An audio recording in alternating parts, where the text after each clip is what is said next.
기획부동산 하면 보통 건물이 아닌 토지를 가지고 운영하는 경우가 굉장히 많은데 실제로 토지는 건물과 다르게 실제로 적정 시세가 어느 정도인지 판단하기가 조금 어렵고 그리고 언젠간 오르겠지 하고 방치해두는 경우가 많아서 피해를 당하고도 내가 피해자인 걸 잘 모르는 경우가 있다고 들었어요. 이런 피해 받지 않도록 또 오늘 좋은 정보 알려주신다고 들었습니다. 어느 정보부터 들어볼까요? 예. 자, 요즘에도 그렇고 이제 과거에도 우리가 기획부동산의 어떤 사기 형태가 이게 나날이 바뀌고 있습니다. 그 시기별로 이게 상당히 또 이제 진보되고 있습니다. 자, 그러다 보니까 사람들이 순간적으로 이렇게 사기에 이게 현혹되거나 유혹돼서 큰 금액을 손실을 갖다가 보는 사례들을 제가 이런 상담이라든지 이런 걸 통해서 보면요, 의외로 많다는 것을 느끼고요. 그리고 가끔 신문이나 이런 방송에도 기사가 나옵니다만은 그래도 이게 당하시는 분들이 상당히 많은 것 같습니다. 자, 우리가 보이스피싱 아시죠? 보이스피싱도 누가 당하느냐 하지만 당한 사람이 있으니까 이제 보이스피싱 그런 수법이 있는 거 아니겠습니까? 그렇지만 보이스피싱 같은 경우는 상대적으로 당하는 금액이 이런 부동산 사기보다는 금액이 좀 적습니다. 그렇기 때문에 특히 큰 금액의 재산상 손실을 입을 수 있는 부동산 사기 이 대부분이 기획부동산 형태에서 이루어진다는 점을 좀 착안을 하시고요. 그래서 제가 오늘 몇 가지 유형을 정리해서 좀 말씀 좀 드리도록 하겠습니다. 자, 먼저 기획부동산의 형태가 좀 바뀌고 있다는 겁니다. 자, 우리가 과거에는 주로 토지를 저가에 매수해서 분할을 해가지고 고가에 매도하는 이런 형태가 전형적인 기획부동산의 수법이었습니다. 수법이었는데 지금 현재 어떤 상황이라든지 시장 상황이라든지 이런 경제 상황이라든지 이런 여건에 맞춰서 보다 보니까 그런 수법들이 많이 진화하고 있다는 거죠. 그래서 제가 오늘은 한 6가지 정도로 유형을 파악을 하시면서 그 조심해야 될 점, 또 체크해야 될 점까지 좀 짚어드리도록 하겠습니다. 자, 첫 번째 유형을 보면요. 자, 요즘에 문재인 정부가 일자리 창출을 갖다 캐치프레이즈 내세우고 있습니다만 그렇게 일자리가 수월하게 만들어지고 있지 않는 것 같습니다. 그러다 보니까 최근 취업 전쟁, 즉 취업을 미끼로 고용을 합니다. 어떤 기획부동산 회사에서 이런 취업을 미끼로 한다. 그래가지고 어떤 고용을 한 다음에는 그 기획부동산이 소유하고 있는 토지를 매입하도록 권유를 합니다. 토지를 매입을 하도록 권유해요. 그리고 나서 제3자한테 또 소개를 하도록 하는 이런 다단계 판매 형태를 갖다가 유지하고 있다는 게 첫 번째 사례입니다. 이 같은 경우는 기본적으로 취업이 안 되다 보니까 취업을 미끼로 한다. 그런데 여기서 주의할 점은 뭐냐면요. 취업까지는 좋습니다만은 취업과 동시에 토지 매입을 권유를 받고 또 제3자한테 소개를 하는데 이 제3자의 소개가 대부분 누구냐? 그 취업한 지인이나 친척이 된다는 거죠. 그렇기 때문에 1차적으로 그 다단계 회사에 취업한 지인이나 친척이 1차 타겟이 된다는 겁니다. 그렇기 때문에 아는 사람한테 오히려 이게 당할 수 있다는 거죠.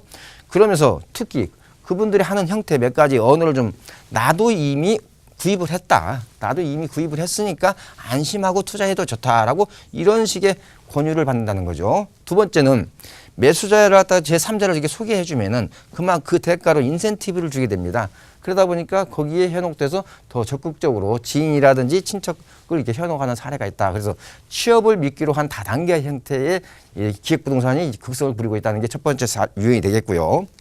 자, 두 번째는 이렇습니다. 고수익을 갖다 배당을 갖다 미끼로 투자를 갖다가 모집을 한 후에 그 투자금을 유용한 사례. 그리고 나서 잠적하는 사례. 자, 이런 게 이제 최근에도 있었던 사례가 되겠습니다. 말 그대로 펀드식 투자 형태를 갖다가 유지를 하는 건데요. 자, 실제 배당해준 자료를 갖다가 제시를 합니다. 자, 물론 이 자료 자체는 가공될 수 있습니다. 가공될 수 있지만은 어찌됐든 믿음을 주기 위해서 실제 배당 수익을 해준 자료를 제시해서 안심하게끔 1차적으로 한 다음에 실질적으로는 초반에는 배당을 해줍니다. 해준 다음에 어느 일정 순간에 연락 두절하고 이제 말 그대로 이 순간부터 이제 사람들이 알게 되는 거예요. 연락 두절 된 상태부터. 그 전까지는 초기에는 말 그대로 투자자가 모은 것을 갖다가 우리가 흔히 말하는 이런 거 있죠.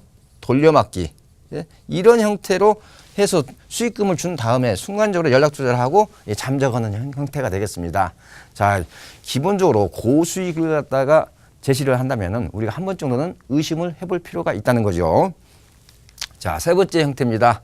예, 공유 등기, 지분 등기 방식입니다.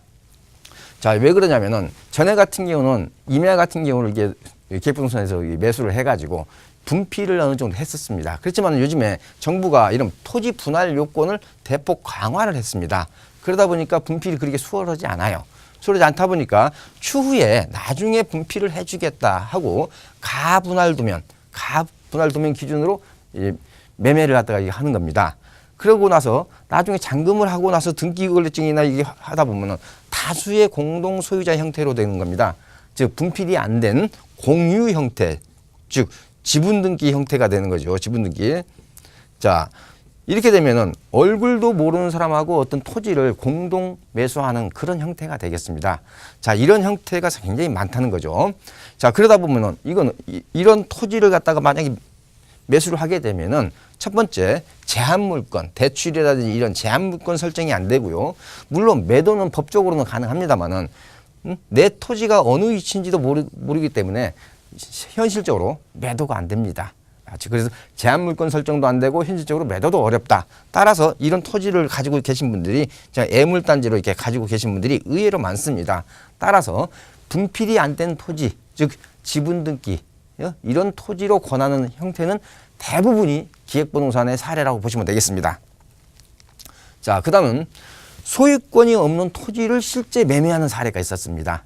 자, 기본적으로 토지를 매매 계약만 체결한 상태나 두 가지 형태. 첫 번째는 토지를 매매 계약만 체결한 상태에서 다시 이 제3자에게 매매하는 그런 형태가 되겠고요. 아니면은 그 토지를 임대로 사용 승인만 받은 상태에서 다수의 투자자에게 이럴 경우에는요. 기본적으로 시세보다 저렴하게 매도를 한다는 게 또 특징이 되겠습니다. 시세보다 저렴하게 매도를 한 다음에 잔금 전에 이제 잠적하는 사례가 되겠습니다. 잔금 전에. 자, 그래서 기본적으로 소유권 없는 토지 같은 경우도 기획부동산이 매도를 할 수가 있다.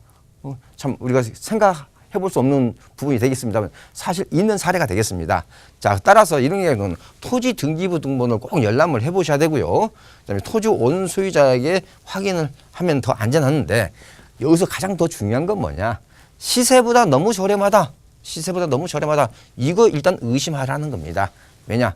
기본적으로 소유자가 아니기 때문에 빨리 처분을 해야 되기 때문에 시세보다 저렴하게 매도하는 형태, 이런 형태도 기획부동산의 사기의 한 유형이라는 거 꼭 알아두실 필요가 있겠습니다.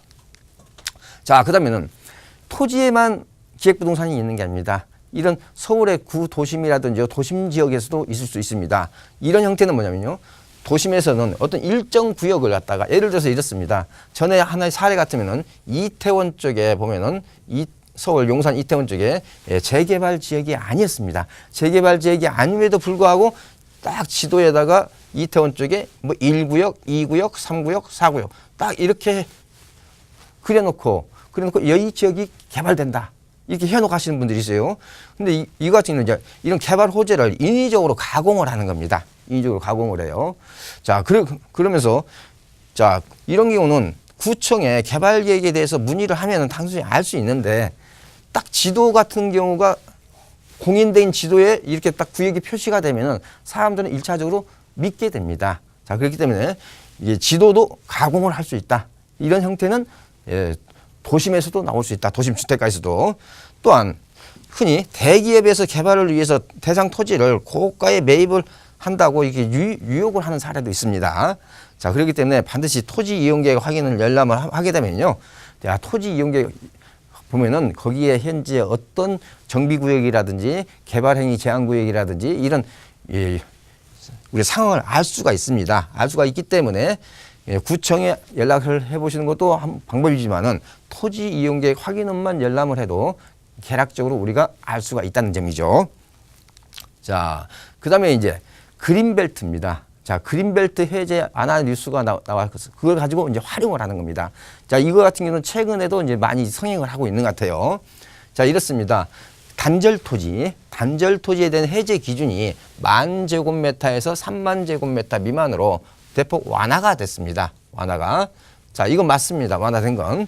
그러면서 또 해제 권한도 일정 규모 이하는 지자체장한테 위임을 해줬습니다. 자, 이런 뉴스를 가지고 가공을 해가지고 곧 그린벨트가 해제되면은 토지 가격이 천정부지로 뛸 거다. 이제 이런 형태로 유혹을 하는 거죠. 자, 그러면서 이런 그린벨트 토지를 갖다가 아예 신문 같은 데다가 광고 분양하는 경우도 있다는 겁니다. 광고 분양. 우리가 이렇게 신문에 광고 분양이 나오면은 이거 신뢰할 수 있구나라고 하는데, 자, 신문에 말 그대로 우리가 광고비 지급하면 광고 낼 수 있는 겁니다. 자, 그래서 기본적으로 그리고 나서 만약에 그린벨트가 해제가 된다고 가정을 해요. 그래서 10,000제곱미터 초과 시에는 엄격하게 지구 단위 계획을 수립을 해야 개발 행위가 가능합니다. 그렇기 때문에 이런 지구 단위 계획이 수립이 되기 때문에 개발 행위가 그렇게 수월치 않다는 겁니다. 만약에 해제가 된다 해도. 그리고 만약에 그린벨트가 해제가 된다 해도요, 기본적으로 지자체에서 개발 이익을 환수를 하는 것을 전제로 합니다. 즉 개인의 사익을 전제로 해제는 안 해준다는 거죠. 따라서 그린벨트 해제에 관련된 완화된 그 뉴스를 가지고 심지어 신문 지면에까지도 광고를 내는 형태가 있다는 거. 신문에 나왔기 때문에 믿을 수 있다, 이렇게 생각하시면 안 된다는 거죠. 자, 그래서 제가 탈피책 한 5가지 정도 말씀드릴게요. 대부분의 토지를 대상으로 이루어진다는 거. 따라서 토지 투자하실 때는 신중하시라. 특히 임야 같은 경우는 경계가 없죠. 경계가 없다 보니까 특히 당하기가 더 쉽다는 거죠. 그 다음에 처음부터 분필이 안 돼 있으면은 의심부터 좀 하시라는 겁니다. 처음부터 분필이 안 돼 있으면은.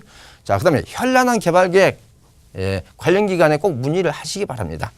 자, 그 다음에 수도권 신설 역세권 토지에 대해서 요즘에 또 기획부동산이 많이 손대는 부분이 있습니다. 자, 만약에 개발이 되더라도 굉장히 장기간 소요가 된다는 점 간과하면 안 되겠고요. 그 다음에 아까도 말씀드렸죠. 신문에 광고 분양 나왔다고 무조건 믿으시면 안 된다는 거.